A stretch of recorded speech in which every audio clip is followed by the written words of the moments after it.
বিশ্ব অর্থনীতির উত্তাল সময়ে এক অপ্রত্যাশিত চমক। রাশিয়ার রুবল হয়ে উঠেছে ২০২৫ সালের সবচেয়ে সফল মুদ্রা।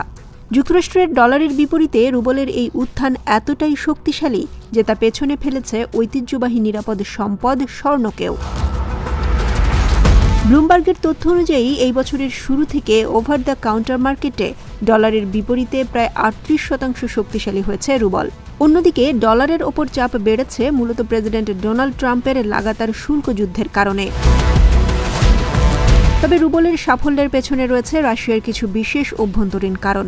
বিশ্লেষক সোফিয়া দোনেৎস্ক জানাচ্ছেন, অন্যান্য উদীয়মান অর্থনীতির মতো রাশিয়া পুঁজিপ্রস্থান সমস্যার সম্মুখীন নয়।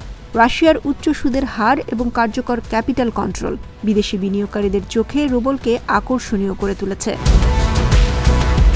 বর্তমানে রাশিয়ার মূল সুদের হার দাঁড়িয়েছে ২১%, যা আমদানির ওপর নিয়ন্ত্রণ এবং ডলারের চাহিদা কমিয়ে দিয়েছে। পাশাপাশি রপ্তানিকারকদের জন্য নির্ধারিত বাধ্যতামূলক বৈদেশিক মুদ্রা বিক্রি নীতিও রুবলের চাহিদা বাড়াচ্ছে। রুবলের এই উত্থান এসেছে এমন এক সময়ে যখন ইউক্রেন আক্রমণের কারণে রাশিয়ার ওপর পশ্চিমা বিশ্বের কঠোর নিষেধাজ্ঞা চলছে। তবে ট্রাম্প প্রশাসনের কিছু নীতিগত নমনীয়তা রাশিয়ার প্রতি বিনিয়োগকারীদের আগ্রহ বাড়াচ্ছে। দুবাই ভিত্তিক অর্থনৈতিক বিশ্লেষক ইস্কান্দার লুৎসকো বলছেন, উচ্চ সুদের হারের কারণে রাশিয়ার রুবল এখন ক্যারি ট্রেড বিনিয়োগকারীদের পছন্দের মুদ্রা হয়ে উঠেছে।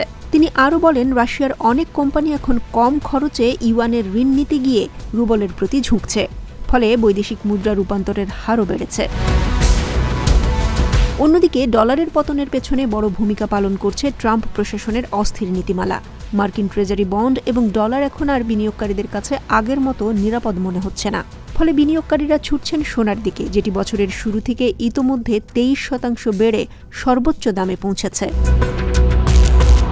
তবে রাশিয়ার অভ্যন্তরীণ মার্কেটে রুবলের মূল্যবৃদ্ধি কিছুটা কম, প্রায় 19%, কারণ বছরের শুরুতে ছুটির কারণে দেশীয় এবং আন্তর্জাতিক বাজারে এক্সচেঞ্জ রেটের মধ্যে পার্থক্য তৈরি হয়। রুশ সরকার রুবলের এই বৃদ্ধিতে খানিকটা অপ্রস্তুত, কারণ তারা তাদের ২০২৫ সালের বাজেট তৈরি করেছে ৯৬.৫ রুবল প্রতি ডলার রেটে। বর্তমানে সেই হার ৮২-র কাছাকাছি। এই ব্যবধান এবং তেলের দাম পতনের ফলে রপ্তানি আয় হ্রাস পাওয়ার শঙ্কা দেখা দিয়েছে। বিশ্লেষকরা বলছেন, আপাতত রুবলের উত্থান থামার কোনো কারণ নেই। সুদের হার কমানোর সম্ভাবনাও নেই সামনের ত্রৈমাসিকে। ফলে রুবল ভবিষ্যতেও বৈশ্বিক অর্থনীতির মঞ্চে আলোচনার কেন্দ্রবিন্দু হয়ে থাকবে, বিশেষ করে যখন ডলার নিজের অবস্থান হারাতে শুরু করেছে।